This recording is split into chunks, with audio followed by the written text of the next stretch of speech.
मम्मा चिड़िया अपनी बेटी के पंख से कांटे निकाल रही थी। मम्मा चिड़िया अपनी छोटी सी चोंच से एक एक कांटा खींच खींच कर निकाल रही थी और गुड़िया के पंख पर छोटे छोटे लाल निशान बनते जा रहे थे। मम्मा आहिस्ता, दर्द हो रहा है। किसने कहा था अकेले घने जंगल में जाने को? अच्छा, अब सच सच बताओ, पंख में कांटे कैसे चुभे? मैं उड़ती हुई दूर निकल गई। मैं तेज उड़ रही थी। कौवे अंकल ने कहा और तेज उड़ कर दिखाओ। मैं और तेज उड़ी, लेकिन पता ही नहीं चला जब मैं कांटेदार पेड़ से टकरा गई। अभी 8 दिन हुए उड़ना सीखा और चली तेज उड़ने। अब दोबारा कौवे या कौवे के कहने पर इतना तेज उड़ने की कोशिश मत करना। उन कौवों को तो मैं देख लूंगी। शाम को रानो चिड़िया जब नदी से वापस आती है तो कौवों के घर जाती है। कौवे भैया, अपनी उम्र देखें और मजाक देखें। आपका क्या काम बनता था कि गुड़िया को घने जंगल की तरफ भेजने का? मैंने क्या किया है? बेचारी के सारे पंख कांटों से भर के और आप उसे समझाने की बजाय और तेज उड़ने का बोल रहे थे। मैं तो मजाक कर रहा था। अच्छा ठीक है, आइंदा मेरी बेटी से ऐसा मजाक मत करना। मम्मा चिड़िया वहाँ से चली जाती है।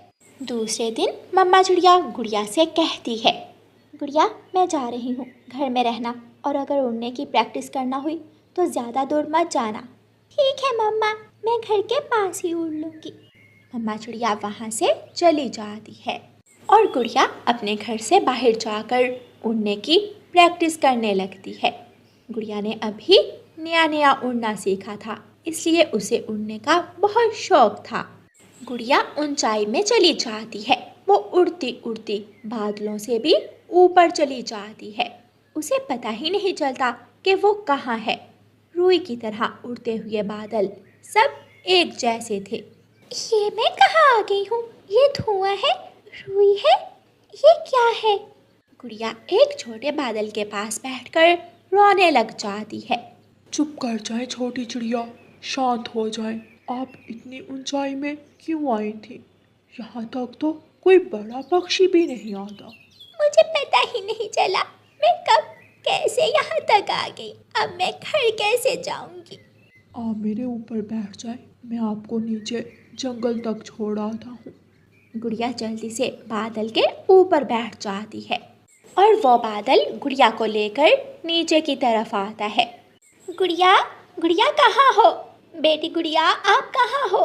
गुड़िया की मम्मा गुड़िया को घर में देखती है, घर से बाहर देखती है, लेकिन गुड़िया तो कहीं भी नहीं थी। आज फिर गुड़िया कहीं चली गई। मैंने घर से दूर जाने से मना भी किया था। मम्मा चिड़िया परेशान हो जाती है और पड़ोसियों के पास जाती है। तोते भैया, मेरी गुड़िया को कहीं देखा है? हाँ, अभी थोड़ी देर पहले तो वो घर के पास उड़ने की प्रैक्टिस कर रही थी। हाँ, लेकिन अब वो वहाँ नहीं है। मम्मा चिड़िया पूरे जंगल में गुड़िया को ढूंढकर थक जाती है और घर वापस आ जाती है। अब मैं क्या करूं? कहाँ जाऊं? मेरी बेटी ना जाने कहाँ चली गई है। ऐ ऊपर वाले, मेरी गुड़िया की रक्षा करना। वो बादल गुड़िया को लेकर एक जंगल में पहुंच जाता है। क्या आप इस जंगल में अपना घर पहचान सकती हो? बादल अंकल, ये जंगल तो मेरा जंगल नहीं है। इसमें तो लंबे लंबे बांस है। मेरे जंगल में तो बड़े बड़े पेड़ थे, बांस नहीं थे। गुड़िया, अब रात होने वाली है, हमें रात सागर पर गुजारनी होगी, क्योंकि रात के अंधेरे में हम रास्ता भी भूल सकते हैं। लेकिन सागर पर कौन है? वहाँ मेरे और भी दोस्त सागर से पानी पीने आए होंगे। हम उनसे आपके जंगल का रास्ता भी पूछ सकते हैं। फिर वो बादल गुड़िया को साथ लेकर सागर की तरफ जाता है। अंकल बादल, अगर मैं उड़ते हुए इतना लंबा सफ़र करती तो मैं थक जाती। बहुत मुश्किल है, हम बादल तो दूर दूर तक चले जाते हैं, लेकिन पक्षी इतनी लंबी उड़ान नहीं कर सकते। वो दोनों सागर पर पहुंच जाते हैं। रात का अंधेरा भर चुका था। सागर पर पानी की लहरों का शोर था। गुड़िया बहुत डर रही थी। भोले बादल, ये कौन है? ये गुड़िया है, ये अपने घर का रास्ता भूल गई है। सब यहाँ आए, मेरे सभी दोस्त यहाँ आए। भोला बादल सबको बुला लेता है। गुड़िया, आप मेरे दोस्तों को अपने जंगल के बारे में कुछ बताएं। इनमें से कोई एक तो आपके जंगल को ज़रूर जानता होगा। सभी बादल, कोई छोटा कोई बड़ा, गुड़िया के इर्द गिर्द जमा थे। वो सब गुड़िया को बहुत प्यार से देख रहे थे। गुड़िया बीच सागर नारियल के पेड़ पर बैठी हुई थी। मेरे जंगल में एक तरफ पहाड़ है, एक तरफ नदी है और एक तरफ इंसानों की बस्ती है। और मम्मा कहती है कि हमारे जंगल में एक झरना भी है। दोस्तों, कोई बता सकता है इस जंगल के बारे में? थोड़ी देर बाद एक बूढ़ा बादल, जिसका रंग स्याह काला था, वो बोलता है। शायद वो पहाड़ों वाला जंगल है। उस जंगल के एक तरफ पहाड़ और दूसरी तरफ इंसान रहते हैं। छोटी चिड़िया बेटी, बताओ कि झरने के पास फूल भी है? हाँ अंकल, एक दिन मैं मम्मा के साथ झरने पर गई थी। वहाँ मैंने फूल देखे थे। वो पहाड़ों वाला जंगल ही है। वो रात गुड़िया बादलों के बीच गुजारती है। सुबह हो जाती है और सुबह होते ही भोला बादल काले बूढ़े बादल से कहता है। ताया गरजू, आप इस चिड़िया को इसके जंगल तक छोड़ आए। चलो बेटी, मेरे ऊपर बैठ जाओ। भोले चाचा बादल, मैं आपको मिस करूँगी। आपने मेरी बहुत ज़्यादा मदद की। मुझे आपकी मदद करके बहुत खुशी हुई। बूढ़ा गरजू बादल गुड़िया को लेकर उड़ता है। बूढ़ा बादल बड़े बड़े पेड़ों के ऊपर उड़ता हुआ तेजी से आगे बढ़ रहा था। अंकल बादल, वो सामने पहाड़ मुझे नजर आ रहे हैं। हाँ, हम ठीक दिशा में जा रहे हैं। थोड़ी ही देर बाद गरजू बादल गुड़िया को लेकर पहाड़ों वाले जंगल पहुंच जाता है। सामने मिट्ठू तोता बैठा मीठा फल खा रहा था। अंकल बादल, वो मिट्ठू अंकल है, मेरे पड़ोसी। वो मेरे पड़ोसी हैं। गरजू बादल गुड़िया को मिट्ठू तोते के पास ले जाता है। गुड़िया, आप कहाँ थी? पता है आपकी मम्मा आपको लेकर बहुत परेशान है। अंकल मिट्ठू, मैं रास्ता भूलकर ऊपर बादलों में चली गई थी। और पता है, अगर बादल अंकल मेरी मदद ना करते तो मैं कभी भी वापस ना आ पाती। गुड़िया बेटी, यहाँ से आप चली जाएं। मुझे वापस सागर पर जाना है। आज हमें पूर्व वाले जंगल जाना है। अंकल, मैं मम्मा को आपकी बातें बताऊंगी। शुक्रिया।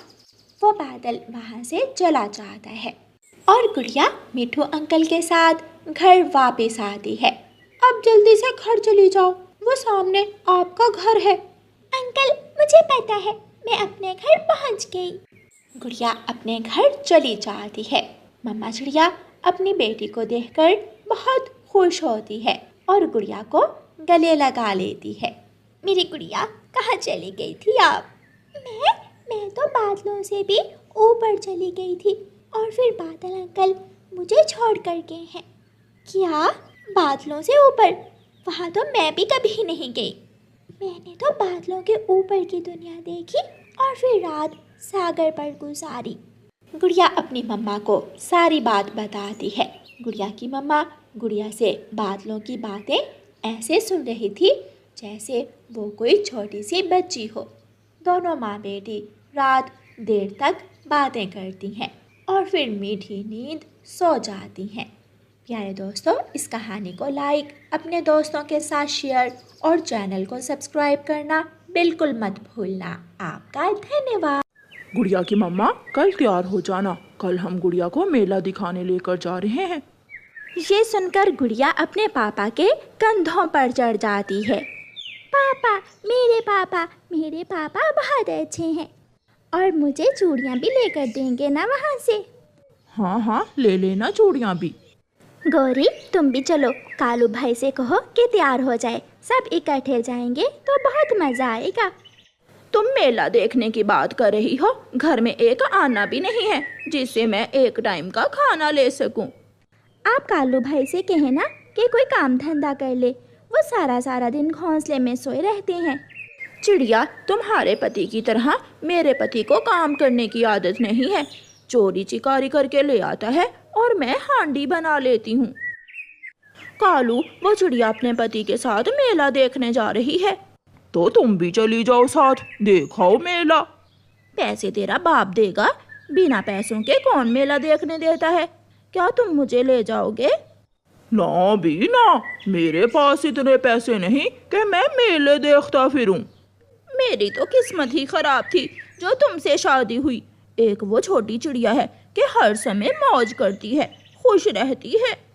तुम हर समय उस चिड़िया की खुशियों से ही जलती रहा करो। दूसरे दिन चिड़ियाओं का परिवार मेला देखने चला जाता है।